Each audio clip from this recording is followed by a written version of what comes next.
MCQ. Erythropoietin is produced by lungs, small intestines, liver or kidney. Erythropoietin ఏ organ నుంచి produce అవుతుందని క్వశ్చన్లు అడుగుతున్నారు. So answer is kidneys.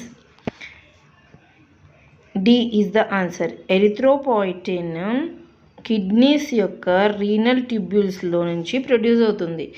ఇది ఏం చేస్తుంది? Synthesis of RBC. ఈ ఎరిథ్రోపాయిటిన్ స్టిమ్యులేట్ చేస్తుందన్నమాట. ఆర్బీసీ ప్రొడక్షన్ కోసము ఇది హెల్ప్ చేస్తుంది.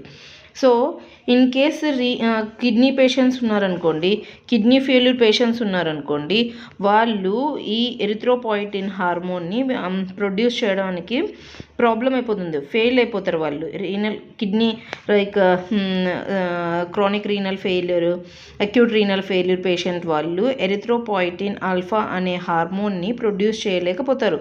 అప్పుడు ఏమవుతుంది? పేషెంట్స్ అనీమిక్ అయిపోతారు. సో వాళ్ళ హెమటోక్రిట్ లెస్ దాన్ 30%కి పడిపోతుంది.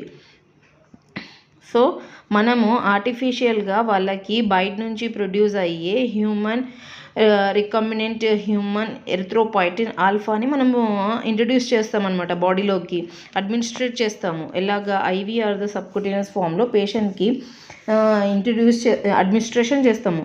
అప్పుడు పేషెంట్కి ఎరిథ్రోపాయిటిన్ లెవెల్ ప్రొడ్యూస్ ఇవ్వడం వల్ల ఆర్బీసీ ప్రొడక్షన్ ఎక్కువైపోయి హెమటోక్రిట్ వాల్యూ కూడా పెరుగుతుంది.